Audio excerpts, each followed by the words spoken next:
Flavio Strianese is the founder and the CEO of Striano. Flavio's journey is anything but conventional. From studying law and specializing in tax law to transitioning into hospitality and ultimately making a mark in the tech industry, his multifaceted background shapes his innovative approach in the business world. In this episode, we delve into Flavio's distinctive philosophy on tech, one that emphasizes questioning the rationale behind features and filtering client ideas to develop small, marketable solutions. We'll explore his preference for integrating existing solutions through white labeling, which not only reduces costs, but propels efficiency and innovation. Flavio opens up about his challenging transition from the corporate world to entrepreneurship, the vital role of good consultancy, and the invaluable support that he found in coaches, mentors, and masterminds. We'll uncover how Striano aids non-technical entrepreneurs in validating and implementing their business ideas, ensuring solutions are needed, stable, and scalable. Listen in as we discuss the hurdles of revenue generation, the significance of pre-sales and discovery calls, and the importance of persistence in sales. Whether you're an aspiring entrepreneur or a seasoned business owner, Flavio's insights on personal branding, client service, and overcoming setbacks are sure to inspire and equip you with practical strategies for your own journey. As always, if you found value from this content, please like and subscribe. Now here's my conversation with Flavio Strianese. Enjoy. Hello, everyone, and welcome to another episode of the Beyond Fulfillment podcast. I'm your host, Dave Goulas, and this week, my guest is the founder and the CEO of Striano, Flavio Strianese. Welcome, Flavio. Yeah. Thank you, David. Really happy to be with you in your podcast. Yeah, thank you so much for taking the time to be here. If you could, for everyone, can you just tell us what Striano is and how it got started? Yeah, sure. So basically, Striano is a custom software development company. So we cater to every client that wants to build software from scratch, or that they already have a platform working and they need some improvements or scale it. Since I'm not technical, my background is not technical, the approach that we have to it is more to the product side of it. And over the 4 years almost that I've been with this company, I discovered that there's a lot of people out there that they're not technicals and that they have great ideas. They're having great ideas. So what we do is we try to help them identify if they actually found an issue or a problem that needs to be solved with that solution that they're making. That way you validate that there's a market there and you can build a business around it. Originally, I studied law. I specialized myself in tax law actually for almost 10 years. I used to work for KPMG doing audits. Then I moved to an organization. I'm originally from Argentina, so I ended up working for the government there, similar to the IRS, but local from Argentina. So I was kind of the bad guy going after the entrepreneurs and everybody collecting taxes. So you can imagine that was a little bit stressful. After a couple of years doing that, I always wanted to live abroad to experience, to broaden my mind and experience. So I moved to Barcelona. A friend of mine was doing an MBA, so he said, "Hey, come over, you can stay over, see if you find something." Before I left, I prepared myself. I did some hospitality training, bar management. That was 2013. So Barcelona was like really in a tough place to get a job. And networking through LinkedIn, I found another Argentine guy that he was living in the UK, in London, and working for Harrods. So chatting with him, he said, "Hey man, if your English is good, reach out to this couple of companies. They do outsourcing." So that's what I did. So on a Thursday, I basically borrowed my friend's car to buy a suit, jump on a plane, and I went to London, got 3 job interviews, landed 2 of the jobs. On Monday, I was already working. So I spent 2 years then working in London. Then my heart brought me back to Argentina. My girlfriend at the time, now my wife and mother of my twins, she was here in Argentina. So I came back, ended up pursuing as well. I did a master's in hotel management, but I'd always had that curiosity towards technology. And her family had a tech company, so she was always suggesting me and telling me, "Hey, try sales. You're gonna enjoy it." And since it was really tough to find a hospitality job in Argentina, being that I didn't study, I was just like starting my master's. I started working for an IT company as a sales rep. Then after a couple of months, I finally found a company that was looking for more like a business development role. And I liked a little bit of marketing as well. So I changed to them and they gave me the opportunity to come to the States. I was offered to be their partner, open the subsidiary in the United States, in Florida. So I took that chance. I took that opportunity. For me, it was either that or go to the US jobless. So it was a pretty good scenario, you could say. Um, I've learned a lot from them. I had two partners there. We worked together for a little bit more than 2 years. But then one of our biggest clients, he just like walk off, and I was pretty stunned, to be honest. That was like my first heavy hit as a, I wouldn't call myself an entrepreneur already because I was partnering with somebody else and I was actually just expanding somebody else's business. But it was hard, like to know that you invested so much time in a client and then from one day to the other, he says, "Okay, guys, this is it for me," without giving much explanation. So it took a toll on me. I was a couple of months like trying to figure out what my next steps would be. And I actually got together with him. I said, "Hey, man, I need to talk to you. I need to understand what happened." So I invited him lunch. We sat down. He said, "Man, it's nothing to do with you.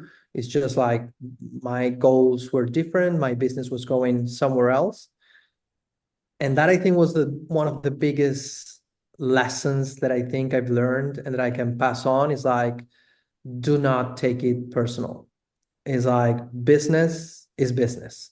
You're gonna get a lot of people saying no to you, most no's than yes, and you got to go through a lot of no's to finally get that yes that it's fulfilling and it's satisfying. So with his feedback, I said, "Okay, so I have something good going on. We just need to figure out what to improve." And that's how I started Striano, mainly because on the previous company, we were just executing requirements. We were not giving like too much of a effort on analyzing what they were trying to build. So I made that turn and said, "Okay, let's help these guys, startups mainly, or entrepreneurs that are trying to put out there a solution that it's needed for a lot of people that are trying to build their business or improve their business, streamline processes, or whatever the issue was. But they couldn't reach to big software companies, or if they reach to a freelancer or somebody that doesn't have a structure, they would just like code whatever they wanted, but they wouldn't analyze it as a product or as a platform itself. And that's what we try to do. We build products ourselves. So we've been through that process. I know what it's like when you're trying to launch something and it's really difficult. You don't know if somebody's going to buy it, if somebody's going to pay for it. And we help them like validate all those steps, and finally get something out there to the market that it's stable and scalable, and they can build a business around it. Okay. Wow. All right. So a lot to unpack with that story. Um, so you went from tax law to Yeah. hospitality, and then over to tech, all as an employee, and then through a experience that didn't work out in tech, you end up starting your own company, Right. and realizing the improvements that you could make and do it your way. I mean, did you always have that entrepreneurial ambition as you were going through the early part of your career? Not really. It's like I was always a company man since I started studying on like by the middle of my career, or I already started working at KPMG. Then I moved to several big companies in Argentina. But I always saw myself within that structure, within an organization, either small or big. Um, I think it was when I came back from London to Argentina, and it was a really tough time because I couldn't find a job. I really wanted to keep working in hospitality, and I couldn't find a job because nobody would hire me because I didn't study hospitality. I had a law degree, so everybody was wondering what's a lawyer doing in a hotel, basically. Um, that's when I said, and of course, with the support of my girlfriend at the time, um, I started saying, okay, let's transition. And when I first started my first job in tech, when I saw that I had different points of view, maybe it was because my different background, like most of the people in tech, their background normally is tech. They studied IT, or they're software engineers, or they've been doing this for a lot of time. I switched careers a couple of times, and I was like very laser focus point of view when I was in law, because you couldn't miss a thing. Then in hospitality, I was catering for guests. So my customer experience side kind of stood up and said, okay, now it's not about you, it's not about what you're reading, it's about somebody else.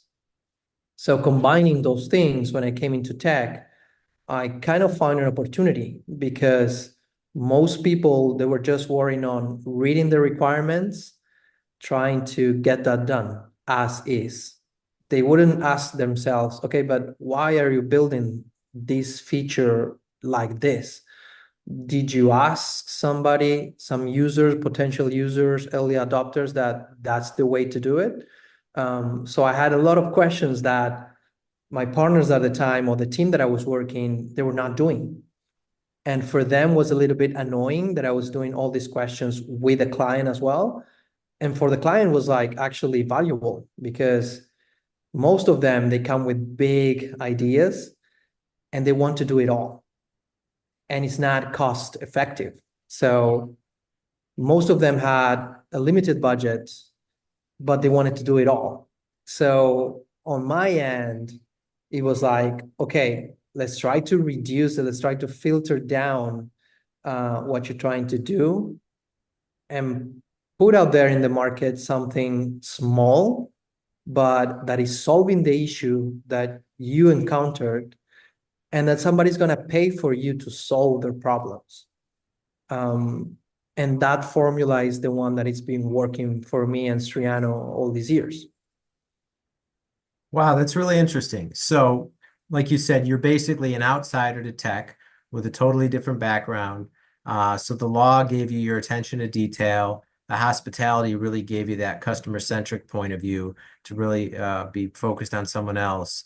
And then as you bring those points of view into tech, and then the entrepreneurs that follow the show can certainly relate to that, about having big ideas and big ambitions, and they can see it working out perfectly in their mind. But when you try to turn that into reality, oftentimes it can be that things won't go as planned, right? So it's Yeah, like, and you find a lot of roadblocks, or people just trying to bring down your idea. And in all these years, I found that most of great ideas that I cross paths with are from non-technical people. Just like regular people living their lives, but they found an issue, or that they go over and over again. Either they're experiencing themselves, or they see somebody in their environment that they always complain about it. It's like, hey man, I have this issue at work, I have this issue at work. They change works and maybe it's the same. So there's a pattern. And those people have the ability to find that and actually come up with a solution. And they don't have a background in IT or software engineer. And those people, I love talking to those people because I've learned a lot of IT in the last couple of years, just of hearing my team talk and sharing ideas. So even that I don't know how it's built on the back end of it, so all the bits and pieces, I know what the end result is. I know what they can accomplish. If you tell me, Flavio, I need to build a platform that brings my client from point A to point B, and these different steps needs to be done in the middle.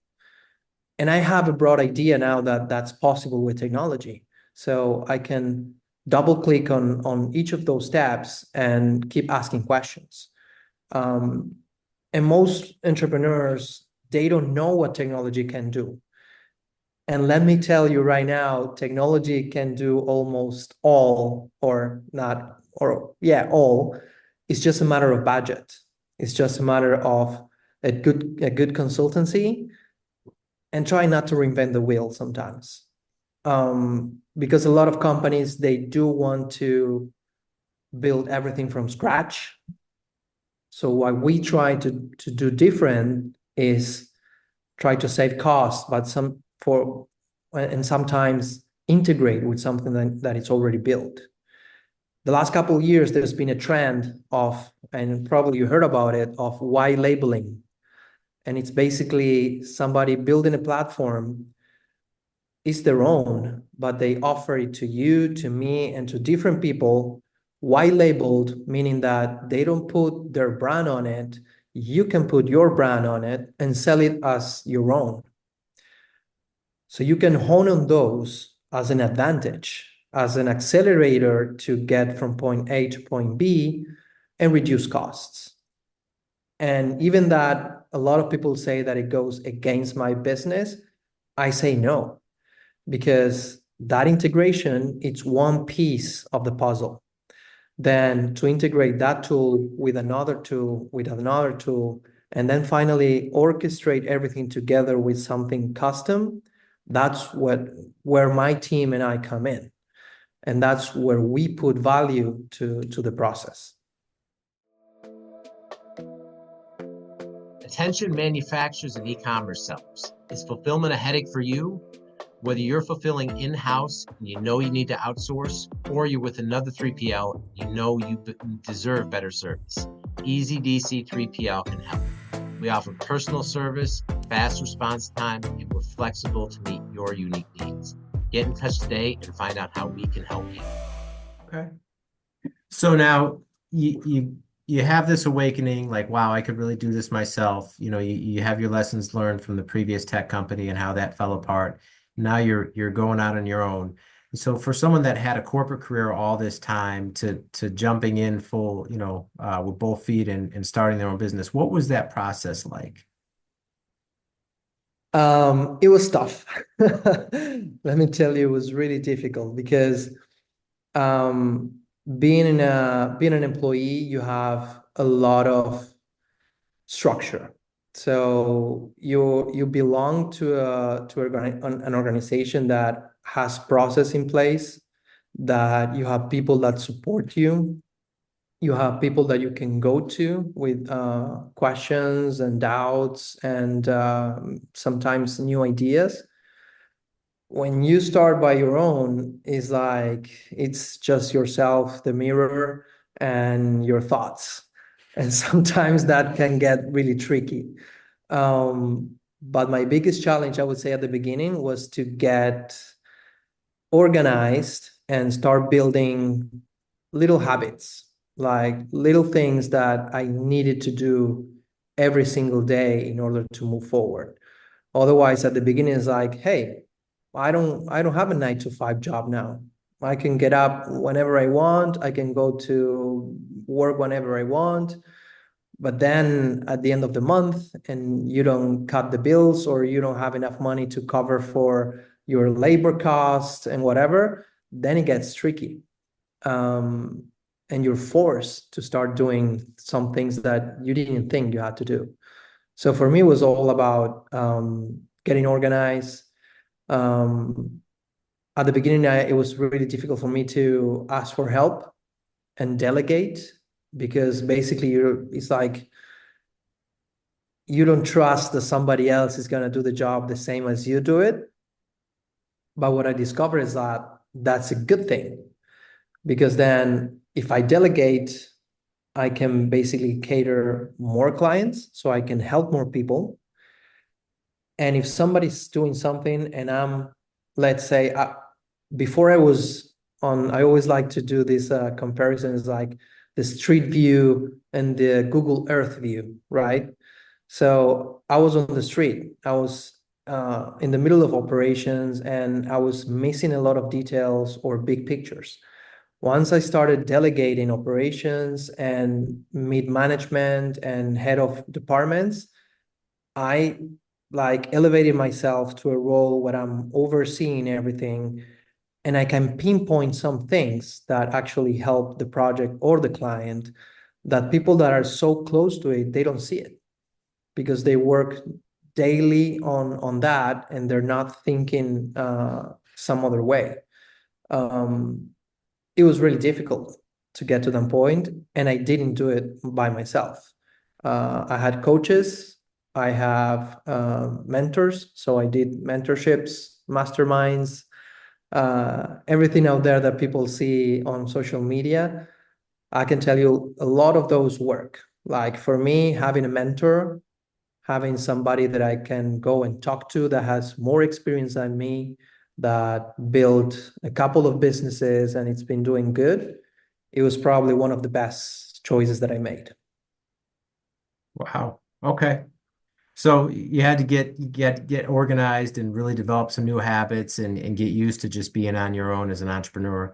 What was the process like in terms of getting revenue, getting clients early on? And it sounds like you're relatively new to sales at that point too. And that's Yeah. one thing an entrepreneur you have to always be selling and building and promoting and building your business. What was that process like for you? Yeah, so basically, I still don't consider myself a sales guy.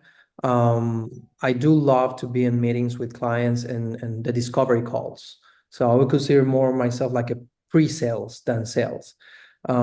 It was really always, it was, and it is difficult to me to do those cold calls and first outreaches and following up. So to get those leads is something that I struggle every single day. But basically, I had to do it at the beginning. Otherwise, if you don't reach out, nobody knows you. You don't get people in front of you to talk to. So you have no business. Luckily, when I started getting a couple of clients and I had more budget, I delegated that. So I tried a couple of tools or agencies that helped me with getting leads, like automating some processes, CRM, like having a CRM in place. It's vital, I would say. It was crucial at some point, because I had worksheets everywhere, like jumping from one worksheet to another worksheet and customizing the PowerPoint for this client, this lead, this other thing. I was all over the place. So getting a CRM was a huge step. Then getting somebody to help me get those leads, or at least to follow up, also was a big help. Automation was definitely something that I use a lot. I mean, I work in tech, so I have to benefit from those tools. And then yeah, it's just like being consistent. It's like, besides all those no's that you get, just keep trying. As I said at the beginning, do not take it personal. Like, it's the same when someone calls us to try to sell us something. Before, you would just like disregard, hey, no, man, sorry, I'm busy, bye. And you just cut it off. When you're on this side trying to sell to somebody, I assure you that your perspective of those people change a lot. Now probably I pick up a lot of more calls of unidentified numbers, and I just try to be, hey man, I know you're just trying to do your job, but I don't have time for this, or I'm not interested. I just change my approach and just move on. But it's difficult. So you've developed some empathy towards other salespeople kind of being in that position yourself, sounds like. Definitely. And I actually admire them because I found some of them that I mean, my God, they're resilient. It's like they insist and insist and insist, but in a way that it doesn't get you mad, or at least I would get mad. I would have gotten mad in the past. Then after I tried to do it and I got blocked so many times, or I couldn't pass through an assistant, or I couldn't pass through front desk, then I was like, man, these people are like really persistent and they have that spirit, that energy. So yeah, it's a tough work, but you need to have that spirit of a hunter, I would say, to just go after it. Like my wife is like that. My wife, she's in sales and she loves it. It's like whenever I talk to her, she says like, but that's the more fun of it, like pursuing them, like following up and insisting and trying to convince them that they need your services, that you're gonna provide value. And I'm like, yeah, I don't know. It's like if they don't reply, it's for some reason. And she's like, yeah, because they're busy with their own lives, their own jobs, their own concerns. So you're maybe not top priority, but you're in some level of priority. You just need to keep pushing until you find the right time. Because if you don't insist, when they finally get to that list that you say, hey, I need software development now, we are in that stage, and you haven't reached out to them in weeks or months, they're not going to remember your name. They're not going to even think of you. But if you've been consistent and sending newsletter, some posts on Instagram, sending like, I don't know, like a case study or something, they have your name, Striano, Flavio, custom software development.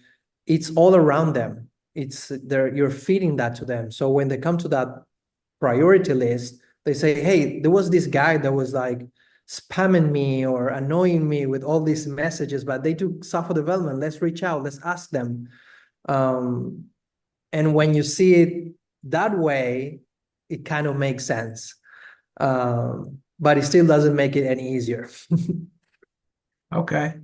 So now one thing too, I noticed that you do a lot of is on the personal branding side. So you have a YouTube channel, you've got like 6,000 plus subscribers there. You post a lot of videos about the software and about some of the different solutions you offer. Yeah. You're active on social media. You've written a book. I mean, can you talk about how the personal branding has helped you grow your business in that way? Yeah, sure. So that was actually that I was a little bit reluctant at the beginning. So we were pretty focused on the company brand.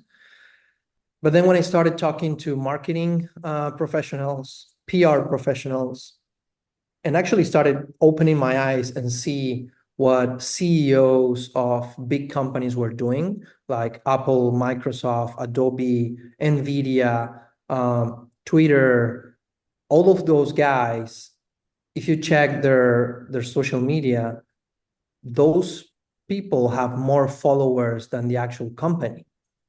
So there was something into it. And all marketing people and PR people said, hey, people buy to people. They don't buy to a company. So you need to start either put a face to your company or you be the advocate that promotes your brand. So for me, it just made sense. So I think it was a couple of years ago or 1 year ago that I started really investing time in my personal branding. And but one thing that I wanted to keep consistent was my message. So Striano, it was built to kind of bridge the gap between non-technical and technical people. So we're trying to be that bridge that connects those two sides and help them translate each other or understand each other. So on YouTube channel, what I try to do is basically explain technical things with a non-technical approach, or not use too much jargon, just try to bring it down so everybody can understand. The social media, we try to do a little bit of that as well. We give more like commercial content as well, but we mix it up. And the book, it was like something that came up organically, I would say. So it started off like a simple one-page document that I created after having a call with a couple of clients that they had an idea, but they didn't put that idea on paper. So they didn't wrote down any of the requirements. They just had it in their heads. And it was amazing the detail that they had in their head. But I was like, I can't do anything with that. I need you to put it on an email or a paper and just send it to me somewhere. And all of them say, okay, but where do I start? So I say, okay, I'm gonna send you a couple of questions and we'll start off from there. And this keep repeating itself with every single lead that I was talking to. So I ended up putting up a one page at the beginning it was 10 steps first. Then I said, no, that's too long. I cut it off to 5 steps. No, that's too short. And it ended up like 7-step process. Then I started sending that out. They would give that to me. I would deliver that to my technical team. And with that, we could actually generate a quote, an effort estimation, and a proposal. So I kept working on that. It ended up being a 10-page document. Then when I showed it to marketing and PR, they said, okay, keep expanding this, because this might be something that you can turn into a book. And that's basically what we did. We just kept expanding each of the steps, and it turned out to be chapters. And now is a book that is basically a guide for people that are trying to build a software solution and they don't know where to start, where we explain them in 7 really simple steps what to do and how to do it. Okay, excellent. Yeah, and I can attest too. I talk to a lot of entrepreneurs that, number one, are not happy with their software and they have an idea to make it better, but they just don't know where to start. Or numerous ones that, because they've been frustrated with the commercial options, they've built their own. So certainly Exactly. that's a need. And you've have a website where people can get a free download of this book. Is that Yeah, so actually for all your audience, if they want to grab a free digital copy of the book, you can go to striano.info. It's simple. You just put your email and you're gonna get a copy of the book. Okay, striano.info. We'll link all that in the show notes. Okay. All right. And Yeah. also, Flavio, if people want to get in touch with you personally and just find out more about your company, the solutions, and what you offer, what's the best way people can reach out to you directly? So they can go to our website, striano.io. There's a contact form below, or you can just send an email to hello@striano.io. And then my team is gonna reach back and they're gonna forward the email to whoever needs to be replying. I get involved a lot in the initial discovery process, so you're probably gonna hear from me. Okay, excellent. We'll link all that for everyone also. All right. Well, Flavio, thank you so much for taking the time to be here. Really enjoyed our conversation, and you provide a lot of value to the audience about your journey and lots of lessons they can take from that. So thank you so much. Thank you so much for the invitation again, and I hope it was valuable for your audience. All right. And that is all the time we have for now. We will see you next time.